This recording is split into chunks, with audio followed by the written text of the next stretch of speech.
और एक बात और सुन लो, ये बुज़दिल लोग हैं, बुज़दिल डर गए, कह रहे हैं कि कल अरविंद केजरीवाल आएंगे, हम अंडे फेंकेंगे, काले झंडे दिखाएंगे। आप बताओ, एक मुख्यमंत्री जो आपके लिए काम कर रहा है, जो आपको मुआवजा दे रहा है, जो आपके इमामों को वजीफा दे रहा है, जो आपको बिजली फ्री दे रहा है, जो आपको मोहल्ला क्लिनिक दे रहा है, जो आपको पानी दे रहा है, जो आपको स्कूल दे रहा है, अगर वो आपके मोहल्ले में आएगा तो ये कांग्रेसी उस पर अंडे फेंकने का काम करेंगे और आप खामोश सहते रहेंगे।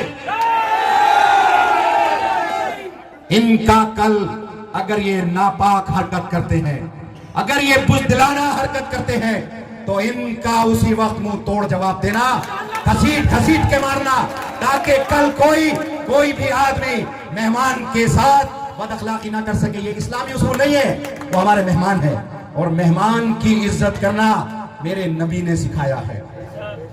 मेहमान की इज्जत करना मेरे नबी ने सिखाया है। मेजबानी हमें अल्लाह के नबी से मिली है। और अगर कोई आदमी मेहमान के साथ बदअखलाकी करता है, उसकी बेइज्जती करता है, कम से कम वो हम में से नहीं है, उसका इस्लाम से कोई लेना देना नहीं है। आवाम से मैं ये दरखास्त करता हूं, ये रिकॉर्ड कर लेना, मैसेज चला देना, ये चौहान बांगर की आवाम से मैं ये अपील करता हूं कि हर एक आदमी, अगर आप समझते हो कि अरविंद केजरीवाल ने आपके लिए कुछ किया है, तो उस आदमी की आबरू, उस आदमी की इज्जत, उस आदमी का काम कल आपके बीच 1 बजे आएगा। वो खुद आएंगे। आप अपना थोड़ा सा वक्त निकालकर कम से कम उनके साथ रैली में चले, ताकि वो भी हिम्मत कर सके आपके लिए काम करने की। कि जिस पार्टी का मुख्यमंत्री हो, जिस पार्टी का एमएलए हो, उस पार्टी का अगर पार्षद होगा तो इलाके का ज्यादा डेवलपमेंट होगा। और अगर हमने एक ऐसे आदमी को अपना पार्षद बनाकर भेज दिया, ना उसके पास फंड है, ना उसके पास पैसा है, ना उसकी सरकार है, ना उसका विधायक है, तो अगर वो जीत भी जाएगा तो आपके किसी काम का नहीं है। वो आपके इलाके में बिल्कुल डेवलपमेंट नहीं करेगा, क्योंकि डेवलपमेंट पैसे से होता है। और पार्षद के पास कोई फंड नहीं है, पार्षद के पास कोई पैसा नहीं है। एमसीडी के पास, नॉर्थ एमसीडी, ये जो ईस्ट एमसीडी है, इसके पास कोई पैसा नहीं है। यहां तो एमएलए से पैसा लिया जाता है या फिर दिल्ली सरकार से, मुख्यमंत्री से पैसा लिया जाता है जब आपका डेवलपमेंट का काम होता है। आज इनके पास कोई काम गिनाने के लिए नहीं है। इलेक्शन शुरू हुआ, मतीन साहब यहां 21 साल विधायक रहे।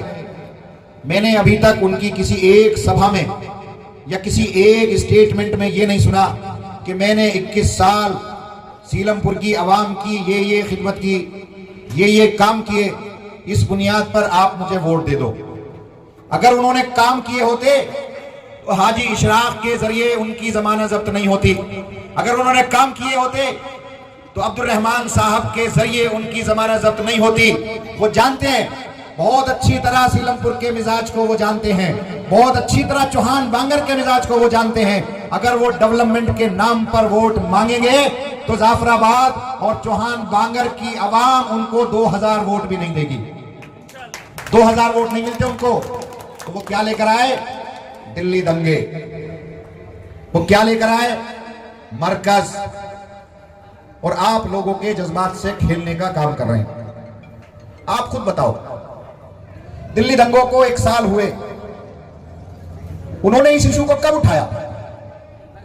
अब जब उनका बेटा चुनाव लड़ रहा है आम आदमी पार्टी को बदनाम करने के लिए और आपके जज्बात से को खेल करके आपका वोट हासिल करने के लिए दिल्ली दंगों की बात कर रहे हैं। मरकज, जब कोरोना आया था तो मरकज का इशू फैला था। 23 अप्रैल को मरकज का इशू हुआ था। 11 महीने हो गए। 11 महीने में मतीन साहब ने और मतीन साहब के बेटे ने कभी मरकज की बात नहीं की, क्योंकि अब इलेक्शन आया तो उन्हें मरकज और मजहब और मुसलमानों की याद आ गई। वो जानते हैं कि अवाम के जज्बात से बहुत आसानी से खेला जा सकता है। ये आपको सोचना है कि इलेक्शन खत्म होगा 28 तारीख के 5 बजे न ये लोग मरकज की बात करेंगे, न ये लोग दंगों की बात करेंगे। इलेक्शन हार जाएंगे तो अवाम को बुरा भला कह रहे होंगे, और अगर जीत जाएंगे तो सिर्फ खुशियां मनाएंगे। अगर जीत कर, मैं पूछना चाहता हूं मतीन साहब से भी और उनके साहबजादे से भी कि अगर तुम चुनाव जीत गए तो क्या मरकज निजामुद्दीन को खुलवाने का काम करोगे? क्या तुम खुलवा पाओगे? और अगर तुम जीत गए तो दिल्ली दंगों में जो लोग मारे गए, क्या उनको सरकारी नौकरी देने का काम करोगे, या उनको मुआवजा देने का काम करोगे, या जो बच्चे जेलों के अंदर हैं जिन पर मुकदमे लगे, क्या उनको छुड़ा पाओगे? जब तुम कोई सा भी काम नहीं कर पाओगे तो फिर वोट इस नाम पर क्यों मांग रहे हो कि दंगों के नाम पर वोट दे दो, मरकज के नाम पर वोट दे दो? तुम जीतो या हारो, उन लोगों के जख्मों पे मरहम हमने लगाया है और आगे भी इंशाअल्लाह हम ही लगाएंगे। मरकज निजामुद्दीन वक्फ बोर्ड के अधीन आता है, उसे खुलवाने के लिए मैंने दिल्ली हाई कोर्ट का रुख किया है, और दिल्ली हाई कोर्ट में आज मैंने एक रिट लगाई थी। इसमें दिल्ली सरकार के वकील ने, राहुल मेहरा ने कहा कि दिल्ली वक्फ बोर्ड के मरकज निजामुद्दीन पर जो एफआईआर दर्ज हुई थी, जिन जिन लोगों पर एफआईआर दर्ज हुई थी उसमें से ज्यादातर एफआईआर में क्विट हो गई या फिर पेंडिंग है, और पेंडिंग केस 3 साल भी चल सकता है, 4 साल भी चल सकता है। इसलिए कोई आधार नहीं है कि दिल्ली के मरकज को या फिर मौलाना साद के घर को बंद किया जाए, फौरी तौर पर खोल दिया जाए। आज दिल्ली हाई कोर्ट के अंदर आज हमारे वकील ने, दिल्ली सरकार के वकील ने यह कहा। रिट किसने लगाई थी? दिल्ली वक्फ बोर्ड ने, दिल्ली वक्फ बोर्ड के चेयरमैन ने, मैंने लगाई थी अपनी तरफ से। तो वहां सेंटर का वकील आया, सेंट्रल गवर्नमेंट का, उसने कहा कि हम भी पार्टी बनना चाहते हैं, हमें भी सुना जाए। तो जस्टिस मुक्ता गुप्ता ने 5 मार्च तारीख दी है दूसरी, और इंशाअल्लाह अल्लाह की जात से उम्मीद है कि मरकज निजामुद्दीन जहां आज सिर्फ कमेटी नमाज पढ़ती है, वहां अमूमी तौर पर जमात की आवाजाही और अवाम के लिए इंशाअल्लाह 5 मार्च को मरकज भी खुल जाएगा, और मौलाना साद के जिस घर पर पुलिस ने ताला लगाया है वो घर भी इंशाअल्लाह खुल जाएगा।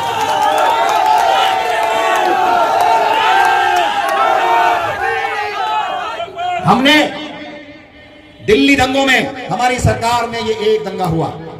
कल एक साहब हसन अहमद, उनके बेटे हैं शायद अली हसन, वली मेहंदी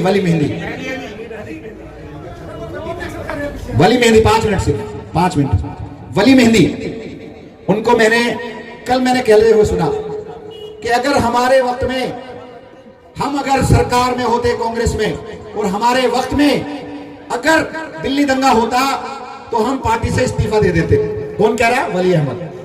भाई दिल्ली बटला हाउस एनकाउंटर किसके वक्त में हुआ था? क्या तुम कांग्रेस में नहीं थे? क्या तुम्हारे वालिद हसन अहमद मुस्तफाबाद से एमएलए नहीं थे? क्या मतीन अहमद सीलमपुर से एमएलए नहीं थे? क्या परवेज हाशमी ओखला से एमएलए नहीं थे? ये सारे लोग थे, लेकिन ये झूठ बोलते हैं, ये आपके जज्बात से खेलते हैं। अब मैं कहना चाहता हूं, आप छोड़ दिए भाइयों, इधर आ जाओ। अब मैं आपसे ये कहना चाहता हूं कि ये आपके जज्बात से खेलेंगे। अभी मैं सुन रहा था मतीन अहमद साहब को, वो कह रहे थे कि जब दिल्ली के दंगे हो रहे थे अरविंद केजरीवाल कहां थे? वो सीलमपुर नहीं आए, वो मुस्तफाबाद नहीं आए, वो करावल नगर नहीं आए, वो चांदबाग नहीं आए। तुम झूठ बोलते हो। अरविंद केजरीवाल दिल्ली की सड़कों पर थे। अरविंद केजरीवाल की टीम एलजी को घेरने का काम कर रही थी। अरविंद केजरीवाल का ये सिपाही अमानतुल्लाह, इमरान हुसैन, अब्दुल रहमान और यहाँ के न जाने कितने मंत्री एलजी हाउस को घेरने का काम कर रहे थे। अगर हमने उस वक्त में एलजी को नहीं घेरा होता तो दिल्ली की शक्ल दूसरी होती। तुम कहते हो कि हमने क्या किया? हमने जो इस दंगे के अंदर 54 लोगों का मर्डर हुआ, 54 लोगों की जान गई, 54 लोगों को 10-10 लाख रुपए आम आदमी पार्टी की सरकार ने देने का काम किया। एक आदमी ले आओ जिसकी मौत हुई हो और हमने उसे मुआवजा ना दिया हो। एक आदमी को ढूंढ करके, घरों से ढूंढ करके हमने मुआवजा देने का काम किया। जिनके घर जल गए उनको भी, जिनके कारोबार जल गए उनको भी, जिसके घर लुटे उनको भी, और उसके बावजूद भी जो रह गए हैं, मैं आपसे वादा कर रहा हूं कि जो लोग भी रह गए हैं जिनको मुआवजा कम मिला या बिल्कुल नहीं मिला, एक एक को ढूंढ करके मैं इंशाअल्लाह मुआवजा दिलाने का काम करूंगा। तुम बताओ तुम क्या करोगे? तुम बताओ तुम क्या करोगे? क्या बाबरी मस्जिद तुमने शहीद नहीं कराई? क्या वहां मूर्ति तुमने नहीं रखी थी? क्या वहां पर ताला तुमने नहीं खुलवाया था?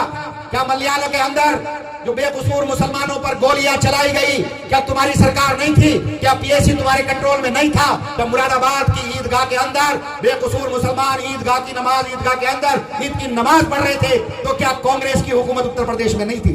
क्या पीएसी तुम्हारे कंट्रोल में नहीं थी? जब भागलपुर के अंदर, बिहार के अंदर जब बेकसूर मुसलमानों का कत्ल किया गया, जब उनके कारोबार को लूटा गया, जब सिल्क चादर जहां बनती थी उनके तमाम बिजनेस को, तमाम लूम को जब जलाया गया, जब उनके कारोबार को तबाह किया गया, तो क्या बिहार के अंदर तुम्हारा मुख्यमंत्री नहीं था? क्या केंद्र के अंदर तुम्हारे प्रधानमंत्री नहीं थे? सब कुछ तुम्हारे थे। आज तुम कहते हो कि आम आदमी पार्टी मुस्लिम मुखालिफ है। अगर आम आदमी पार्टी मुस्लिम मुखालिफ है तो फिर क्यों 54 में से 43 मुसलमानों को मुआवजा देने का काम किया? फिर क्यों हमने दिल्ली के तमाम इमामों को दिल्ली सरकार के और दिल्ली वक्फ बोर्ड के जरिए वजीफा देने का काम किया? आज हम 3.5 करोड़ रुपए हर महीने इमामों को वजीफा देते हैं। अगर हम मुस्लिम मुखालिफ हैं, अगर केजरीवाल मुस्लिम मुखालिफ है, तो क्या इमाम को हम वजीफा दे सकते हैं? नहीं दे सकते। दिल्ली वक्फ बोर्ड के अंदर जितने भी लोग परेशान हाल आते हैं, हम उनको पैसा देने का काम करते हैं, हम उनकी मदद करते हैं। तो ये आपके जज्बात से खेल रहे हैं, झूठी बातें कर रहे हैं। ये इलेक्शन नाली का इलेक्शन है, ये इलेक्शन सड़क बनाने का इलेक्शन है। इस इलेक्शन में अगर मतीन अहमद का बेटा जीत भी गया तो नाखून बराबर दिल्ली दंगों में पीड़ित लोगों की मदद नहीं कर सकता। नाखून बराबर भी ना मरकज की मदद कर सकता है, हम ही मदद करेंगे।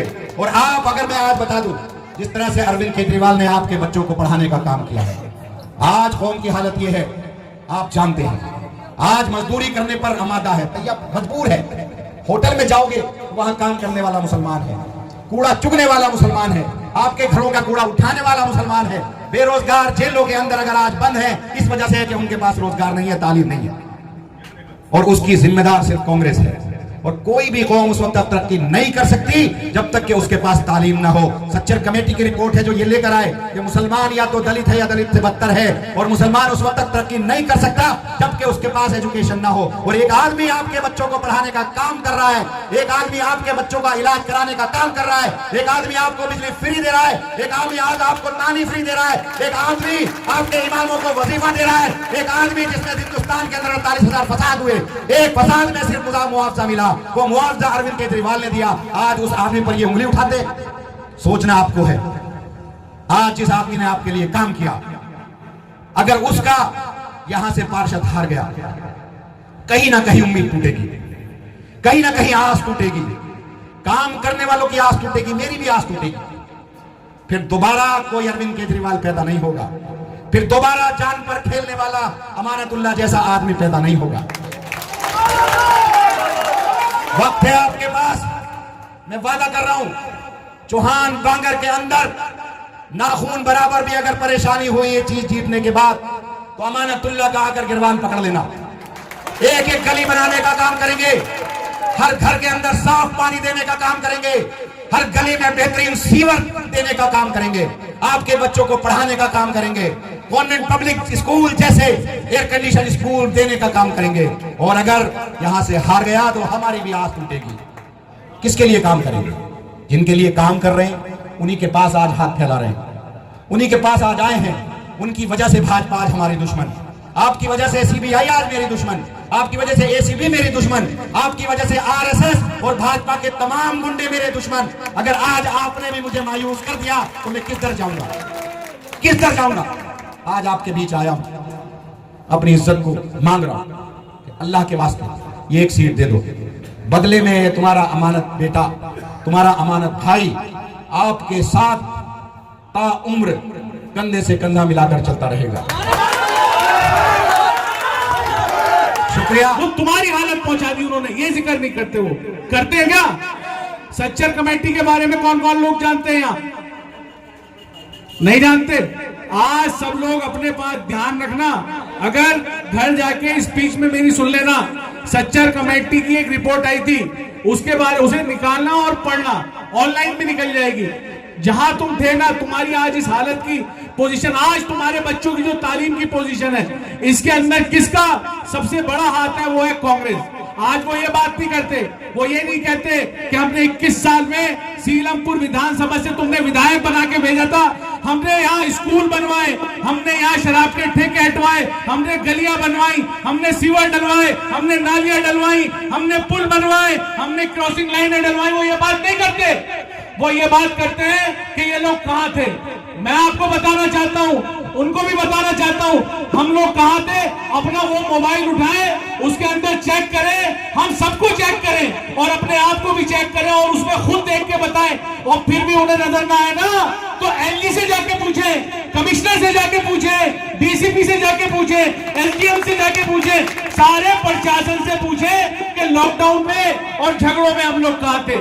अभी रहमान भाई ने बताया कि 60,000 लोगों को रोजाना सुबह शाम खाना भेज रहे थे। और मैं आपको बताना चाहता हूं, लॉकडाउन के अंदर अरविंद केजरीवाल सरकार 1 करोड़ लोगों को हर महीने राशन दे रही थी और 14,80,000 लोगों को सुबह खाना खिला रही थी। 14,80,000 लोगों को शाम को खाना खिलाने का काम अरविंद केजरीवाल सरकार कर रही थी। वो कहते थे, लेकिन हम पूछना चाहते हैं, आप बताइए सोनिया गांधी जी कहां थी, राहुल गांधी जी कहां थे, प्रियंका गांधी जी कहां थी, आप कहां थे और आपके राजकुमार क्या कर रहे थे? कहीं थे राजकुमार? कहीं थे? और मैं चौहान बागर के लोगों को भी सलाम करना चाहता हूं। बनता है नहीं बनता है? अस्सलाम वालेकुम चौहान बागर के लोगों, आप लोग बहुत दानिश्वर हो। आप सब लोगों ने हाजी भूरे साहब का काम जाना है। 5 साल दिए थे आप लोगों ने हाजी इशराक खान साहब को। मैं कहता हूं, मैंने कुछ दिन भी कहा था, आप एक मंच लगा लो, हाजी भूरे को खड़ा कर लो, चौधरी साहब को खड़ा कर लो, वो अपने 21 साल के काम गिना दे, हाजी जी अपने 5 साल के काम गिना दे। जो जीत जाए उसे वोट दे देना, जिसने काम करा उसे वोट दे देना। मैं कहना चाहता हूं, और मैं ये भी कहना चाहता हूं, दिल्ली के अंदर पिछले 15 सालों में कांग्रेस सरकार रही थी और 6 साल से आम आदमी पार्टी की सरकार को हुए।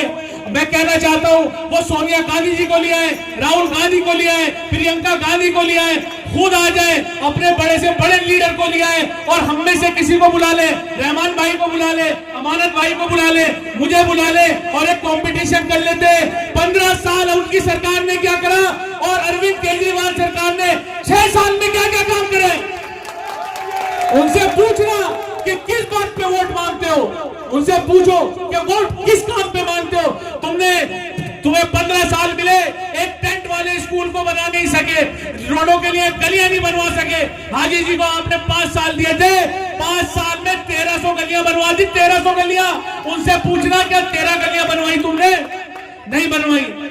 चौहान बागर के ऊपर लोग शराबी जो है, शराब का ठेका हुआ करता था, 20-25 साल से हुआ करता था। जब भी इलेक्शन आते थे, हमारे भाई जाते थे, उनसे कहते थे और वो खुद भी वादा करते थे कि ये ठेका इस बार हटवा देंगे। वहां पे जब हमारी माँ बहनें गुजरती थी तो शराबी इधर से उधर लुढ़क रहे होते थे। वहां कोई गिलास बेच रहा होता था, कोई नमकीन बेच रहा होता था। सब लोगों ने हाजी इशराक खान से कहा, हाजी इशराक खान ने अरविंद केजरीवाल जी से बात करी और उस ठेके को जड़ से उखाड़ कर फेंक दिया। और उस ठेके को ही नहीं, विधानसभा के अंदर 8 ठेके और थे, आपने देखा होगा, शास्त्री पार्क के पास खुल गए थे, उनको भी जड़ से उखाड़ कर फेंकने का काम किया। आज आप बात करते हो, आप मुझे बताओ आपने कौन सी सीवर लाइनें डलवाई? आज पानी की बड़ी दिक्कत है यहाँ पे। मैं अभी आ रहा था, मुझे पता लगा गंदा पानी आ रहा है। मेरे भाइयों वो देख किसकी है? वो गंदा पानी देख भी उन्हीं की है। उन्होंने सीवर की लाइनें इतनी पतली पतली डलवा दी जाफराबाद सीलापुर में कि उसके अंदर से जब पानी पास ही नहीं होता, उसके अंदर जब पानी पास नहीं होता, जाम हो जाता है, उसकी वजह से गंदा पानी आता है। और उसको ठीक कराने का काम अब्दुल रहमान साहब ने शुरू कर दिया है। इंशाल्लाह बहुत जल्दी आपके पूरे इलाके में नई सीवर लाइनें भी डलेंगी और इंशाल्लाह नई पानी की लाइनें भी डलेंगी। वो बात करते हैं, उनके पास कोई मुद्दा नहीं है। उन्हें हमने 11 साल दिए थे, वक्फ बोर्ड का चेयरमैन बने थे, वो बने थे नहीं बने थे? कितने मौजूदों का ख्याल रखा, कितनी बेवा की बच्चियों की शादियां कराई, कितने यतीमों का ख्याल रखा, कितने लोगों के इलाज कराए। मैं पूछना चाहता हूं, और अमानतुल्लाह खान साहब को सिर्फ 3 साल मिले, 3 साल के अंदर पूरी दिल्ली के इमामों को तनख्वाह देने का काम इन्होंने किया, मुहसिनों को तनख्वाह देने का काम किया, हजारों लोगों के इलाज कराने का काम करा, हजारों लोगों की बेवाओं को पेंशन देने का काम करा, यतीम बच्चों की शादियां कराने का काम करा। जैसे आदमी पे वो इल्जाम लगाते, क्या उन्हें वोट दोगे तुम? उनको वोट के हकदार है क्या? पहले दिल्ली में दो ही पार्टियां हुआ करती थी, कांग्रेस और बीजेपी। आप बीजेपी को वोट नहीं देते थे, कांग्रेस को मजबूरी में वोट देते थे। आज आपके पास आम आदमी पार्टी है, ऐसी पार्टी है जो आपके लिए काम करती है, आपके बच्चों के मुस्तकबिल के लिए काम करती है, अस्पतालों का काम करती है, बिजली में का काम करती है, सड़क का काम करती है, सीवर का काम करती है और बहुत काम करती है। वोट पे हक किसका? बताओ बताओ यार, किसका हक है वोट के ऊपर? आपके बताओ किसका हक है? बता नहीं रहे यार, हाथ खड़ा करके बताओ। मैं पूछता हूं, अरविंद केजरीवाल का हक है आपके वोट पे या नहीं? अमानतुल्लाह खान का हक है आपके वोट पे नहीं है? जिस तरह आपके लिए आवाज उठाते हैं, आज इन्हें यहाँ का प्रभारी बनाया गया है, क्या ये आपके वोट के हकदार है? इनका मुंह सुरखरू करके भेजेंगे, भेजेंगे। 28 तारीख को झाड़ू का बटन दबाएंगे, 3 नंबर का निशान है, 3 नंबर पे